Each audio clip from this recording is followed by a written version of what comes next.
بسم اللہ الرحمن الرحیم۔ السلام علیکم ورحمۃ اللہ وبرکاتہ۔ دوستوں، میرے ناول ہم سفر سیزن 5 اور ایپیسوڈ نمبر 13 میں آپ دوستوں کو خوش آمدید۔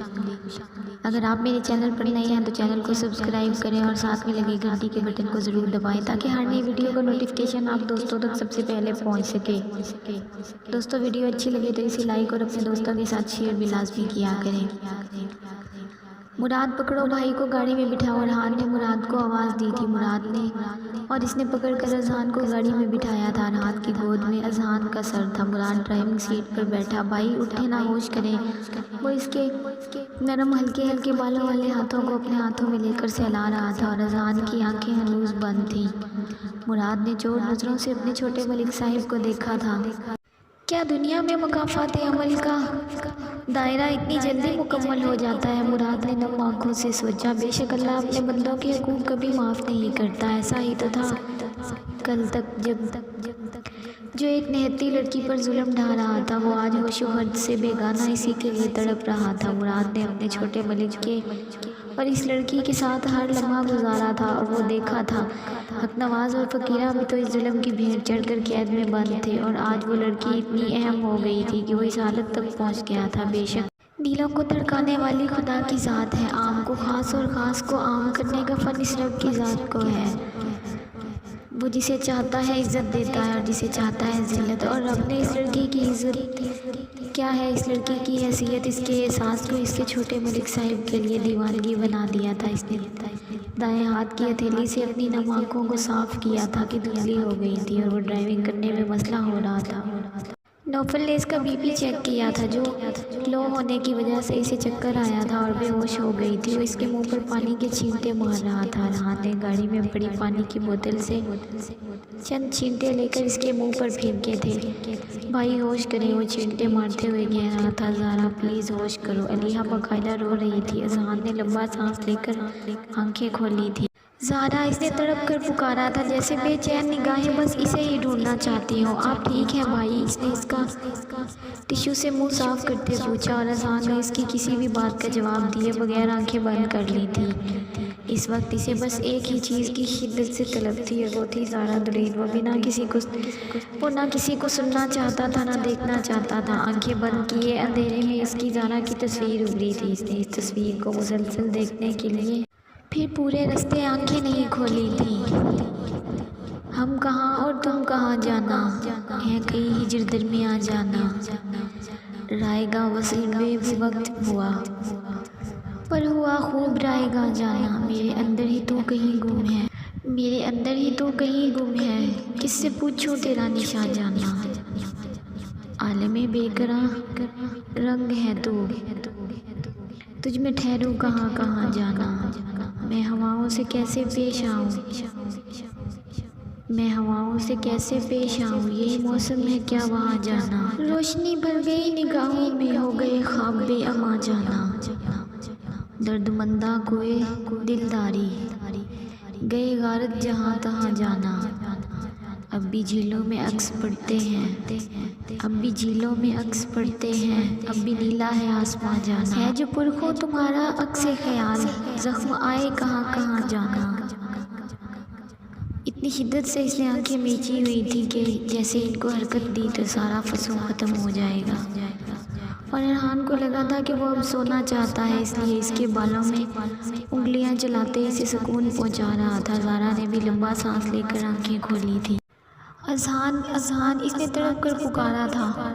زارا تم ٹھیک ہو؟ علیحہ تڑپ کر اس کے گلے لگی تھی۔ دو روحیں عالم ہوش بیگانہ میں ایک دوسرے کی دید پا کر لوٹی تھی۔ یہ ہم انسان ہیں جو خود پر بند باندھ کر ایک دوسرے سے دور ہو جاتے ہیں۔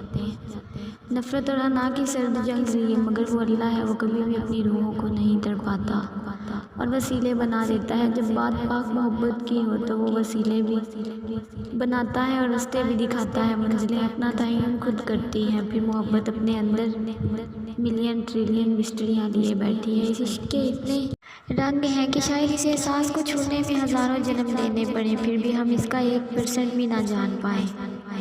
اور پاک محبت کے احساسات میں سے ایک احساس یہ بھی ہے کہ اگر تڑپ سچی ہو تو میلوں دور ہونے سے بھی ملن پر کوئی خاص فرق نہیں پڑتا۔ ملنا مقدر ٹھہرتا ہے، وہ چاہے ہوش میں ہو رہا ہو یا بے ہوشی میں۔ 7 سمندر کے فرق کو اس عشق نے چٹکیوں میں طے کیا تھا۔ وہ عشق ہی تھا جو آنکھ بند کی تو 7 آسمانوں کی سیر کی، جنت دیکھی، جہنم دیکھی، تحفے میں نمازیں ملی، براق پر بیٹھے، عرش بری سے سدرۃ المنتہا کا سفر ایک آنکھ کھلنے اور بند ہونے تک کی مسافت پر ہی تو کیا تھا۔ بے شک وہ عشق نبی اور رب کے درمیان تھا اور ہے جس کی نہ کوئی مثال تھی نہ ہے، اور اس عشق میں عشق مجازی سے عشق حقیقی کا سفر لازوال رہنے والا تھا۔ کھوٹے سے کھرے بننے کا سفر، بے مول سے انمول بننے کا سفر، کندن تو بننا ہی تھا۔ ابتدا ہو چکی تھی جس کی انتہا کوئی نہیں تھی، روز ابد سے روز ازل تک قائم محبت۔ وہ ہوش میں آ گئی تو نوفل اسے اور علیحہ کو چھوڑ گیا تھا اپارٹمنٹ۔ یہ اپارٹمنٹ بہت زیادہ بڑا نہیں تھا، نیچے ایک دائیں جانب کمرہ، ایک بائیں جانب، دونوں کمروں میں اٹیچ باتھ روم، اور ان دونوں کمروں کے سامنے ایک چھوٹا سا ڈرائنگ روم، اور ڈرائنگ روم کی فرنٹ پر ایک اٹیلین طرز کا کچن بنا ہوا تھا۔ کچن کے ساتھ والی راہداری سے سیڑھیاں ہو کر گزر رہی تھیں، ان سیڑھیوں سے اوپر والا پورشن بھی سیم ایسے ہی تھا، مگر اوپر کچن نہیں تھا۔ ویل فرنشڈ خوبصورت اپارٹمنٹ اپنی مثال آپ تھا۔ یہ رہے تم لوگوں کے بیگز، فریج میں کھانے پینے کا سارا سامان ہے، اور کیبن گروسری بھی۔ اس کے علاوہ کسی بھی چیز کی ضرورت ہوئی تو تم مجھے اس لینڈ لائن سے کال کر لینا، میں ڈائری پر نمبر لکھ دیتا ہوں۔ نوفل نے فون کے پاس پڑی ڈائری پر اپنا موبائل نمبر لکھتے ہوئے کہا تھا۔ شکریہ نوفل بھائی، آپ نے اتنی مدد کی۔ زارا نے مسکراتے ہوئے شکریہ ادا کیا۔ جیسے تم سبحان کی بہن ہو ویسے ہی میری بھی، ڈرنا یا گھبرانا بالکل بھی نہیں ہے، کچھ بھی ہو مجھے کال کر لینا، انہوں نے اسے تسلی دیتے کہا تھا۔ کافی پئیں گے آپ؟ زارا نے پیشکش کی تھی۔ نہیں ابھی نہیں، رات کو سبحان کو چھوڑنے آیا تو لازمی پیوں گا، نوفل نے پاکٹس میں ہاتھ ڈالتے ہوئے کہا۔ دانیہ کو بھی لے کر آنا نوفل بھائی، علیحہ نے نوفل کی بیٹی کو لانے کا کہا تھا، جو اسے بہت پیاری لگی تھی اور اسے اس کی دوستی بھی ہو گئی تھی۔ ضرور لے کر آؤں گا، چلتا ہوں اب، نوفل نے علیحہ کے بالوں کو ہاتھ سے بکھیرتے کہا اور پھر باہر کی طرف چل دیا۔ وہ دروازہ بند کر کے اندر آئی تھی، پھر علیحہ کو ٹی وی پر کارٹون لگا دی۔ علیحہ ہم اوپر والے پورشن میں رہیں یا نیچے؟ اس نے علیحہ سے پوچھا تھا۔ آئی تھنک اوپر والا پورشن ٹھیک رہے گا، یہاں نیچے سبحان بھائی رہ لیں گے، ویسے بھی ان کے دوست وغیرہ آئیں گے تو ان کو آسانی ہوگی، علیحہ نے کارٹون دیکھتے ہوئے سجیشن دی تھی۔ کچھ کھاؤ گی تم؟ اس نے بیگ سیڑھیوں کے پاس لے جاتے ہوئے پوچھا تھا۔ نہیں کچھ نہیں، ابھی دل نہیں ہے، اس نے دماغ سے کارٹون دیکھتے ہوئے کہا۔ وہ باری باری بیگز اوپر لے کر گئی تھی، پھر سارے کپڑے باری باری ہینگ کیے، خالی بیگز کو بیڈ کے نیچے رکھا، ڈریسنگ پر اپنے اور علیحہ کے پرفیوم لوشن وغیرہ سجائے۔ 1 گھنٹے تک وہ سب کچھ کر چکی تھی، پھر الماری میں سے اپنے کپڑے نکال کر بیڈ پر رکھے کہ شاور لے کر نماز پڑھ لے۔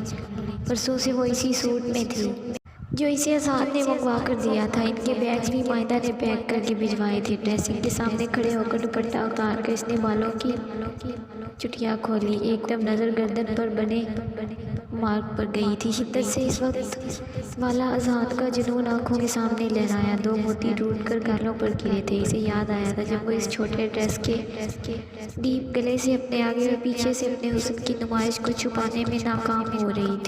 کندھے سے تھوڑی قمیض ہٹائی تو وہاں اس کے دوست کی شفافیت کا نشان موجود تھا۔ پل میں اس کی ٹانگیں کانپی تھی، وہ سب یاد کر کے اگر اس ٹائم اذہان اسے نہ بچاتا تو کیا سے کیا ہو جاتا۔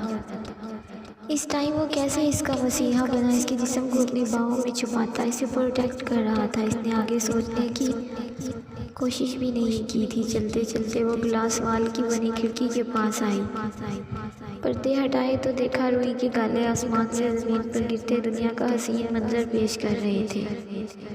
میں تمہیں ایسے ہی خوش دیکھنا چاہتا ہوں ہمیشہ۔ اس کے کانوں میں اذہان کے لفظوں کی باز گشت ہوئی تھی۔ کیا ہوا تم؟ کیا ہو تم اذہان؟ پلیز کیوں یاد آ رہے ہو تم مجھے؟ اتنا سب کچھ میرے ساتھ غلط کرنے کے باوجود میرے دل میں تمہارے لیے سافٹ کارنر کیوں پیدا ہو رہا ہے؟ کیوں یہ دل تمہارے لیے اتنا پریشان ہو رہا ہے؟ اس نے سینے پر ہاتھ رکھتے کہا تھا۔ مگر نہیں علیحہ، ٹھیک ہو جائے، میں تم سے تمہاری حیوانیت کا بدلہ ضرور لوں گی، مجھے تم پر رحم نہیں کھانا، میں تمہیں کورٹ میں گھسیٹوں گی، اپنی ہر تذلیل کا بدلہ سود سمیت واپس لوں گی، یہ وعدہ ہے میرا تم سے، اپنے اندر پنپنے والے ہر جذبے، ہر احساس کو اکھاڑ کر پھینک دوں گی میں، یہ دل تمہاری ذات کے حوالے سے ہمیشہ قابل نفرت رہے گا۔ اس دل میں تمہارے لیے صرف اور صرف ایک ہی جذبہ رہے گا، اور وہ ہے نفرت، اور بس نفرت۔ اس نے اپنی آنکھوں میں آنے والے آنسوؤں کو صاف کیا تھا، پھر اپنا سوٹ لیے واش روم میں گھسی تھی۔ ارحان اسے لے کر گھر نہیں بلکہ فارم ہاؤس آیا تھا۔ وہ جانتا تھا کہ وہ گھر جائے گا تو گھر والوں کی تفتیش شروع ہو جائے گی۔ 100 سوال اور ان کے 100 جواب، ہر کسی کی اپنی منطق اور ہر کسی کی اپنی رائے اور اندازے۔ مراد کے ساتھ اس کو سہارا دیے وہ اسے اس کے بیڈ روم تک لے کر آیا تھا۔ ڈاکٹر کو وہ پہلے ہی کال کر چکا تھا۔ ارحان کو اس کا جسم بہت حد تک تپتا ہوا محسوس ہو رہا تھا۔ اسے اب اس کے مسلسل نیند بے ہوشی میں رہنے کی وجہ سے پریشانی ہو رہی۔ ڈاکٹر آ گیا ہے ملک صاحب، مراد نے ارحان کو بتایا۔ ٹھیک ہے، یہیں لے آؤ، اس نے کہا تھا، اور تھوڑی دیر میں ڈاکٹر کمرے میں موجود تھا۔ تفصیلی چیک اپ کے بعد اس نے دوائیاں لکھتے ہوئے بتایا تھا کہ وہ کسی شدید خوف کے زیر اثر ہے، اس لیے نیند بے ہوش ہے اور بخار بھی بہت زیادہ ہے۔ زارا کون ہے؟ نیند بے ہوشی میں بھی مسلسل زارا کا نام پکارتے اذان کو دیکھ کر ڈاکٹر نے پوچھا تھا۔ مسز ہے ان کی، ارحان نے جواب دیا۔ اوکے، ہو سکے تو ان سے ان کو ملوا دیں یا بات کروا دیں، میں بھی یہ بہتر فیل کریں گے، اور کھانے کو کچھ دے کر ان کو میڈیسن دیں، فرض پڑ جائے گا انشاءاللہ، ڈاکٹر نے آفیشیل انداز میں کہا۔ مراد ڈاکٹر صاحب کو چھوڑ کر آؤ اور میڈیسن بھی منگواؤ، حاجرہ سے بولو کچھ کھانے کو لے کر آئے، اس نے مراد کو حکم دیا تھا۔ ڈاکٹر مراد کو باہر آتا دیکھ دروازے کے پیچھے چھپی ایمل جو ان کی باتیں سن رہی تھی دوڑ کر اپنے روم میں گھسی تھی۔ واہ، تمہیں درد میں دیکھ کر یقین کرو ارحان کبیر ملک، میرا کلیجہ ٹھنڈا ہو گیا ہے، اور اذہان حیات ملک تمہیں تڑپتا دیکھ کر جو روح کو سکون مل رہا ہے وہ بیان سے باہر ہے، تمہاری تو الٹی گنتی شروع سمجھو۔ وہ اذہان کو میڈیسن دے کر فریش ہو کر آیا تو وہ موبائل میں بزی تھی۔ اس کے ہاتھ اس کے پاس پہنچ کر کھڑے ہو کر گہری نظروں سے اسے دیکھتے اس نے لمبا سانس کھینچا تھا۔ زارا کہاں ہے؟ ارحان نے اس سے پوچھا۔ مجھے کیا پتا، اذہان کے ساتھ ہوگی، اس نے نگاہیں اٹھا کر جواب دیا تھا۔ اچھا، اذہان کہاں ہے پھر؟ اس نے پھر سے سوال پوچھا۔ مجھے کیا پتا، وہی ہوگا کہیں، یا ہاسپٹل گیا ہوگا زارا کو لے کر، اس نے بیزار ہوتے کہا۔ ایمل، مجھے سختی کرنے پر مجبور مت کرو، میں تمہیں دروازے کے پیچھے چھپا دیکھ چکا تھا۔ یہ CID بنی تم جو یہاں وہاں گھومتی رہتی ہو، مت بھولو تمہاری ڈوریں میرے ہاتھ میں ہیں۔ اس نے اس کا موبائل کھینچ کر بیڈ پر پٹکا اور غصے سے اسے اپنے سامنے کھڑا کیا تھا۔ ایک نکاح کے بل پر تم اتنا اترا رہے ہو نا، تمہارے منہ پر مار کر جاؤں گی اس رشتے کو، اس نے نفرت سے رخ موڑتے ہوئے کہا تھا۔ ٹانگیں توڑ کر ہاتھ میں پکڑا دوں گا اگر یہ سوچا بھی کہ اس رشتے کو ختم کر سکتی ہو یا مجھ سے دور جا سکتی ہو، اس نے جھٹکے سے کھینچ کر اسے اپنے مقابل کھڑا کیا تھا۔ بڑی مردانگی سمجھتے ہو نا تم دونوں بھائی، اپنا ہاتھ اٹھا کر عورت پر، اس کو تکلیف دے کر، اس نے آنسو بھری آنکھوں سے کہا۔ عورت کی اگر عقل ٹھکانے نہ ہونا اور اپنے حلال رشتوں کی پاسداری کا اسے خیال نہ ہو تو اس کی عقل نکالنے کے لیے اتنا کرنا پڑتا ہے، وہ دو بدو بولا تھا۔ ایک بات یاد رکھنا، اگر زارا اور علیہ ہاسپٹل میں نہ ہوئی تو تمہاری بہن میرے بھائی کو دی جانے والی ہر تکلیف کا بدلہ سود سمیت چکائے گی، اس نے اسے بیڈ پر دھکا دیتے ہوئے کہا تھا۔ کوئی اور وقت ہوتا تو ارحان اس کے آنسوؤں سے پگھل جاتا، اس کے آنسوؤں کو انگلیوں سے چنتا، مگر اس وقت اسے صرف اپنے بھائی کی اذیت یاد تھی، اس کی تکلیف یاد تھی، اس کا لرزتا وجود یاد تھا، وہ کس کس کرب سے گزرا تھا، اور اسے بس وہ یاد تھا۔ کب تک جاؤ گے تم باہر ہاسپٹل میں؟ اس کے سامنے بیٹھے پوچھ رہا تھا۔ بس 6 بجے تک نکلوں گا، 7 بجے کی فلائٹ ہے، اس نے ہاسپٹل کے پیپرز پر سائن کرتے کہا تھا۔ سبحان، کیا جتنی آسانی سے ہو چکا ہے یہ سب آگے بھی اتنی آسانی رہے گی؟ ماہر نے کسی ڈر کے تحت پوچھا۔ مجھے نہیں پتا ماہر، پر میں اتنا جانتا ہوں کہ بہت کچھ برا ہونے سے بچ گیا ہے، ہم اس معصوم کو اس گہری کھائی سے نکال کر لے آئے ہیں، یہ بہت بڑی بات ہے، باقی آگے کیا ہونے والا ہے وہ مجھے نہیں پتا، اس نے لمبی سانس کھینچتے ہوئے کہا تھا۔ چلو، best of luck for your future, اس نے مسکراتے ہوئے کہا۔ شکریہ، ایمل کا خیال رکھنا، اور آف کورس مائدہ کا بھی، اس نے مسکراتے ہوئے کہا۔ بالکل یار، تم فکر نہ کرو، بس اپنا بیسٹ دے کر آؤ، خدا تمہیں تمہارے ہر مقصد میں کامیاب کرے، آمین، اس نے دل سے دعا دی تھی۔ فون پر آتی بیل کی آواز نے دونوں کو اپنی طرف کھینچا۔ ہاں بولو، سبحان نے کال ریسیو کر کے پوچھا تھا۔ سر، وہ آ گیا ہے اور آپ کی کیبن کی طرف ہی آ رہا ہے، فون پر بندے نے اطلاع دے کر رابطہ منقطع کیا تھا۔ وہ آ رہا ہے، سبحان نے ماہر کی طرف دیکھتے کہا۔ مجھے تو کچھ سمجھ نہیں آ رہی ماہر، آخر وہ جا کہاں سکتی ہے؟ علیہ بھی غائب ہے، سمجھ سے باہر ہے، مجھے لگتا ہے اذان نہ لے گیا وہ دونوں کو۔ وہ باہر کی طرف دیکھتے آنکھ مارتے بات کر رہا تھا جب ارحان نے ان کی باتیں سنتے ہوئے دروازہ کھولا تھا۔ کہاں ہے علیہ اور زارا؟ اس نے چلاتے ہوئے کہا۔ کیا مطلب ہے کہاں ہے؟ اذان لے کر گیا دونوں کو، ماہر نے اٹھتے ہوئے پریشانی سے کہا تھا۔ بکواس بند کرو اپنی، کون سی گیم کھیل رہے ہو تم دونوں؟ تم لوگوں نے اس کا ساتھ دیا ہے تو وہ گئی ہے، ایسے اکیلی تو وہ کہیں نہیں جا سکتی، اس نے انگلی اٹھا کر پھر سے چلاتے ہوئے کہا تھا۔ بجائے اس کے کہ ہم آپس میں لڑیں، یہ کیوں نہیں دیکھتے کہ وہ آخر گئی کہاں؟ سبحان نے نرمی سے کہا۔ مجھے الجھاؤ مت، تم لوگوں کے پاس نہیں ہے تو کہاں ہے؟ ارحان نے سبحان کو غصے سے گھورتے ہوئے کہا تھا۔ دیکھو ارحان، لاسٹ ٹائم جب ہم اسے منیب انکل کے گھر چھوڑ کر آئے تھے تو وہ وہاں سے غائب ہوئی تھی، جبکہ نہ تو تم لوگوں نے اسے غائب کروایا تھا اور نہ ہی ہم نے، تو پھر وہ تیسرا کون تھا؟ اس کے ملنے کے بعد نہ ہم نے جاننے کی کوشش کی نہ تم لوگوں نے، اور مجھے لگتا ہے اس بار بھی علیہ کو اور زارا کو غائب کروانے میں اس تیسرے کا ہی ہاتھ ہے۔ سبحان نے بڑی آسانی سے اس کے دماغ میں بات ڈالتے ہوئے کہا تھا۔ ہو سکتا ہے وہ تیسرا تم میں سے ہی کوئی ہو، ارحان نے اسے کھوجتی نظروں سے دیکھا تھا۔ میں نہیں جانتا، مگر میں اتنا جانتا ہوں کہ میں تمہارے ساتھ مل کر ڈھونڈیں گے ان دونوں کو۔ سبحان نے ان کو ریلیکس کرتے کہا۔ تم کہاں تھے؟ تمہاری سیکیورٹی میں علیہ غائب ہوئی اور اس نے طنز سے کہا تھا۔ میں ڈاکٹر ہونے کے ساتھ ساتھ جرنلسٹ بھی ہوں اور مجھے نیوز چینل والوں نے بلایا ہوا تھا، میرا 2 ماہ کا پروجیکٹ ہے BBC نیوز والوں کے ساتھ، مجھے وہاں جانا پڑا۔ سبحان نے اسے بتایا تھا تو تم اپنی عزیز جان بہن کی تلاش چھوڑ کر چلے جاؤ گے؟ واہ، ارحان نے پھر سے چوٹ کی۔ اسے بڑی مشکل سے منایا ہے میں نے جانے کے لیے، یہ اس کے کیریئر کا سوال ہے اور یہاں میں ہوں، ہم مل کر ڈھونڈ لیں گے۔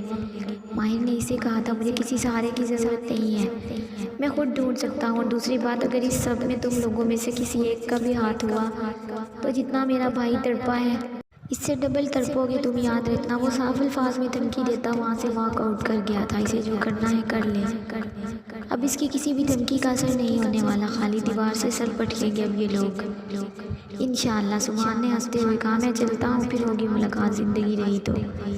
ماہر نے اس کے گلے لگتے کہا تھا اور وہاں سے چلے گیا تھا۔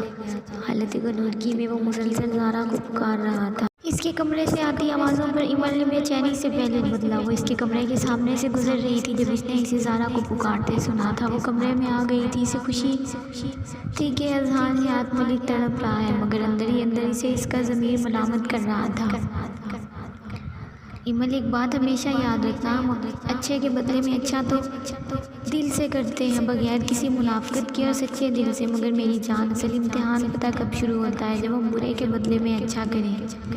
ایک انسان جس نے ہمارے ساتھ بہت برا کیا ہو، اتنا برا کہ ہم نے اس برے کا کبھی خواب میں بھی نہ سوچا ہو، تصور نہ کیا ہو، اور پھر کبھی آپ کے ساتھ اس پر برا کرنے والے کو آپ کے سامنے تکلیف پہنچے اور آپ اس کی مدد کرو خلوص دل سے، بغیر کسی منافقت کے، تو یہاں سے شروع ہوتا ہے آپ کے صبر کا، آپ کے صدق کا اور آپ کی عاجزی کا امتحان۔ میری تربیت کو کبھی خسارے میں مت ڈالنا۔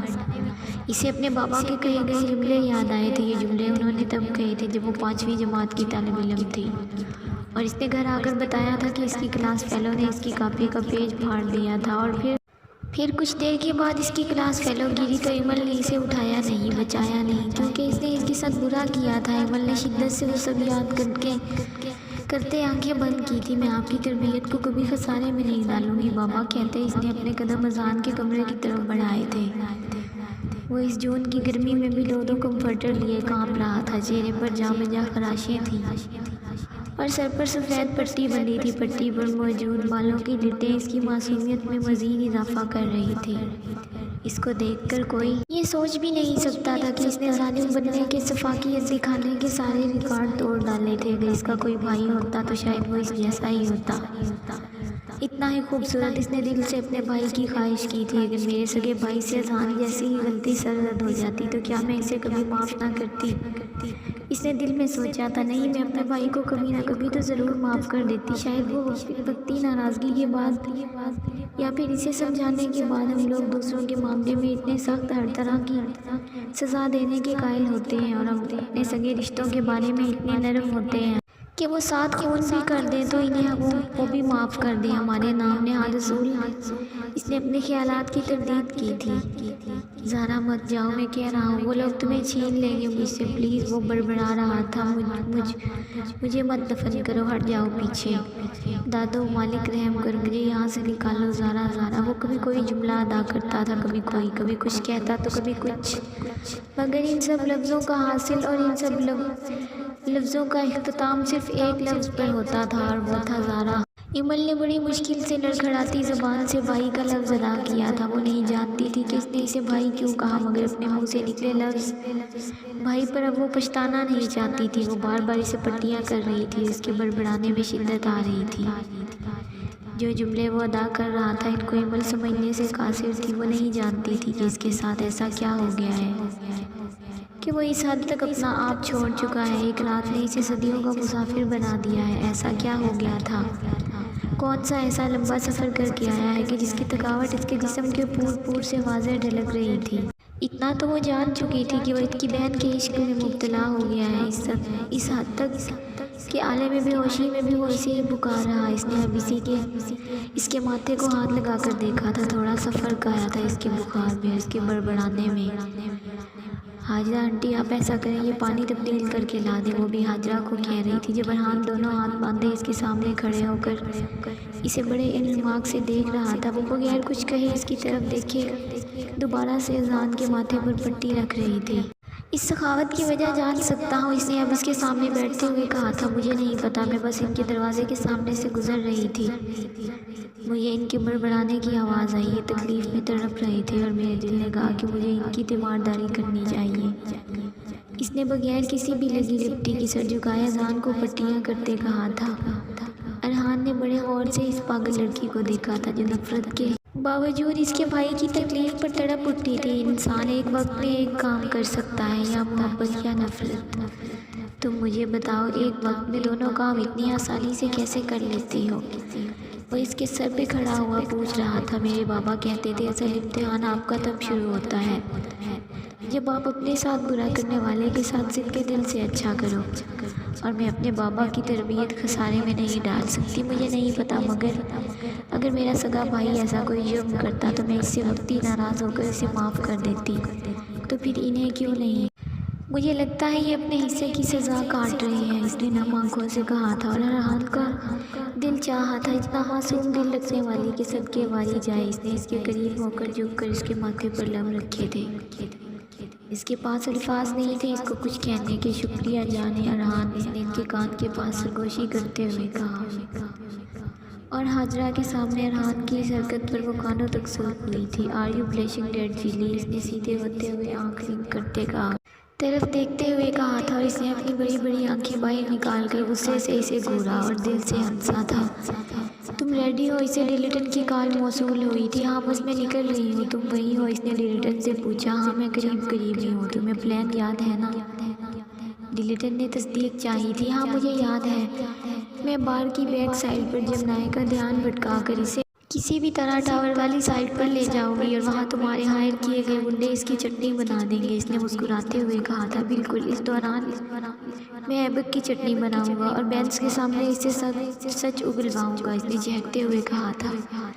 تو آپریشن شروع کیا جائے، دونوں نے ایک ساتھ کہہ کر کال کاٹی تھی۔ وہ رات 1 بجے کے قریب مانچسٹر ایئرپورٹ سے نکل رہا تھا جب اسے سامنے نوفل دکھائی دیا تھا۔ ہاتھ کے اشارے سے اس نے اسے اپنی طرف آنے کو کہا تھا۔ کیسے ہیں آپ؟ سبحان نے اس کے گلے لگتے پوچھا۔ فٹ، اس نے اس کے گلے لگتے ہوئے کہا تھا۔ علیہ اور زانا نے زیادہ تنگ تو نہیں کیا آپ کو؟ سبحان گاڑی میں بیٹھتے اس سے پوچھ رہا تھا۔ بالکل نہیں، بہت اچھی بچیاں ہیں، اور مجھے تو شک ہو رہا تھا کہ کیا واقعی وہ تمہاری بہنیں ہیں، اتنی سلجھی اور سمجھدار، نوفل نے ہنستے ہوئے کہا۔ ناٹ فیئر نوفل بھائی، میرے کون سا تھانوں میں اشتہار لگے ہیں؟ سبحان نے منہ بناتے ہوئے کہا۔ اس لیے کہ تھانے والوں نے بھی تمہارے اشتہار لگا کر کہاں جانا ہے؟ وہ پھر سے ہنسا۔ اس سے پہلے کہ سبحان کچھ کہتا، نوفل کے موبائل پر ہونے والی بیل نے اس کی توجہ اپنی طرف کھینچی تھی۔ ہیلو ہانی، بولو۔ اچھا تم پریشان مت ہو، ہاں میں ابھی آ رہا ہوں۔ اس نے کہتے کال ڈسکنیکٹ کی تھی۔ کیا ہوا نوفل بھائی، سب ٹھیک تو ہے نا؟ سبحان نے اس کی پریشانی پر اس سے پوچھا۔ یار وانیہ گر گئی ہے، اس کے سر پر چوٹ لگی ہے، ہانی بہت پریشان ہے، اس نے سبحان کو پریشان لہجے میں بتایا۔ ٹھیک ہے پھر آپ مجھے یہیں اتار دیں اور گھر جائیں، میں چلا جاؤں گا آگے سے۔ میں کون سا پہلی بار آیا ہوں، وہ 2 گلیاں تو رہ گئی ہیں، اس نے نوفل سے کہا تھا۔ آر یو شور؟ نوفل نے گاڑی روکتے کہا۔ یس شور، آپ جائیں اور مجھے کال کر کے وانیہ کے بارے میں لازمی بتانا۔ کہتے وہ گاڑی سے اترا اور گاڑی کی ڈگی میں سے اپنا بیگ نکال کر اسے بائک کا اشارہ کر کے پیدل چلنے لگا تھا۔ وہ بار کی پچھلی سائڈ پر جا چکی تھی اور ڈیلیٹن بار کے اندر یہ ایک بڑا سا ہال تھا جہاں چند مخصوص لوگ اپنی اپنی ٹیبل پر بیٹھے تھے۔ ہال کی ایک سائڈ پر میوزیشین بیٹھا مختلف دھنیں بکھیر رہا تھا۔ ویٹر مہمانوں کو مشروب سرو کر رہے تھے۔ ایبک وائٹ 3 پیس سوٹ پہنے، بالوں کو نفاست سے سیٹ کیے، ہاتھ میں وسکی کا گلاس پکڑے اپنے دوستوں کے ساتھ ہلکی پھلکی گپ شپ میں مصروف تھا، جبکہ بینس بلیک گہرے گلے والی میکسی پہنے اسموکی میک اپ کیے غضب ڈھاتی ڈانس کرتی انجوائے کر رہی تھی۔ Damn you looking super hot beautiful tonight. بینس پر نظر پڑتے ہی ڈیلیٹن کے ہونٹوں سے بے ساختہ یہ جملہ ادا ہوا تھا۔ Ladies and gentlemen, tonight they are here for very beautiful engagement ceremony of Mr. Abbock and Miss Benz Charles. So let's begin it. بینس کی ایک دوست نے مائک پر اناؤنسمنٹ کی تھی۔ اب وہ ان دونوں کو اسٹیج کی طرف بلا رہی تھی۔ ایبک بینس کا ہاتھ تھامے اسے اسٹیج پر لے کر گیا تھا اور ڈیلیٹن کا دل کیا تھا کہ اس کا ہاتھ توڑ دے۔ خوبصورت پلیٹ میں دونوں کی رنگز رکھی ہوئی تھی، ان کے سامنے کی گئی۔ ایبک نے رنگ اٹھائی تھی، بینس نے ہاتھ آگے کیا اور اس سے پہلے کہ ایبک وہ رنگ بینس کو پہناتا کسی نے بڑی مہارت سے گولی چلائی تھی۔ ایبک کے ہاتھ پر گولی لگی تھی اور رنگ اچھل کر دور گری تھی۔ وہ بار کی پچھلی سائڈ پر کھڑی تھی۔ جب اسے یقین ہوا کہ اب جب آئے یہاں سے گزرے گا تو اس نے جان بوجھ کر فون کان سے لگایا۔ ہیلو، ہاں ڈیلیٹن ٹھیک ہے، میں کسی طرح بینس کو دھوکے سے ٹاور پر لے آؤں گی۔ ہاں اب میں اسے منا لوں گی، پھر تم اسے یہاں سے دور لے جانا۔ ایبک اور جمنائی سے بہت دور، اس نے اونچی آواز میں کہتے فون رکھا تھا۔ یو ایشین گرل، تم باز نہیں آتی نا؟ وہ غصے سے اس کی طرف بڑھا تھا اور وہ اندھا دھند وہاں سے بھاگی تھی۔ اسے کسی بھی طرح جمنائی کو اپنے پیچھے بھگاتے ہوئے ٹاور تک لے کر جانا تھا اور وہ اس ٹائم وہی کر رہی تھی۔ ایک بار تو وہ لڑکھڑائی نیچے گری مگر اگلے ہی لمحے سنبھل کر پھر سے بھاگی تھی، مگر تب تک جمنائی اس کے سر تک پہنچ چکا تھا۔ اس نے ایک ہی جس لگا کر اسے اپنی طرف کھینچا تھا اور تیز وار چاقو اس کے پیٹ کے آر پار کیا تھا۔ اس سے پہلے کہ وہ دوسرا وار کرتا، اس کو گریبان سے پکڑ کر کسی نے کھینچا تھا اور ایک ہاتھ سے لڑکی کو زمین پر گرنے سے بچایا تھا اور پھر لڑکے کی گردن پر مخصوص رگ کو دبا کر اسے بے ہوش کیا تھا۔ اس کے ایک ہاتھ میں وہ لڑکی جھول رہی تھی جبکہ دوسرے ہاتھ سے اس نے جس لڑکے کو بے ہوش کیا تھا اس کا کوٹ تھا۔ نیچے گرتے گرتے اس کا کوٹ اس کے ہاتھ میں آ گیا تھا۔ لڑکی کے چہرے پر گرے بال اس سے اتنے سائڈ پر کیے تھے، اب وہ اس کا چہرہ دیکھ سکتا تھا۔ معصوم، اس نے زیر لب کہا تھا اور اسے کندھے پر اٹھایا تھا۔ پولیس کو کال کر کے اس نے اس لڑکے کے بارے میں اطلاع دی تھی اور اپنا بیگ پکڑے ایک کندھے پر لڑکی کو اٹھائے وہ اپنے اپارٹمنٹ کی بیل بجا رہا تھا۔ کیسی لگی ایپیسوڈ دوستوں؟ ایک نئی محبت کی داستان ہونے والی ہے۔ خوش رہیں، سلامت رہیں، اپنا خیال رکھیں اور دعاؤں میں یاد رکھیں۔ اگر ویڈیو پسند آئے تو اسے لائک اور اپنے دوستوں کے ساتھ شیئر لازمی کریں، اور اگر چینل پر نئے ہیں تو چینل کو سبسکرائب بھی کریں اور ساتھ میں لگے گھنٹی کے بٹن کو بھی دبائیں تاکہ ہر نئی ویڈیو کا نوٹیفیکیشن آپ دوستوں تک سب سے پہلے پہنچ سکے۔ چلیے دوستوں، ملتے ہیں نیکسٹ ویڈیو میں، تب تک کے لیے اللہ حافظ۔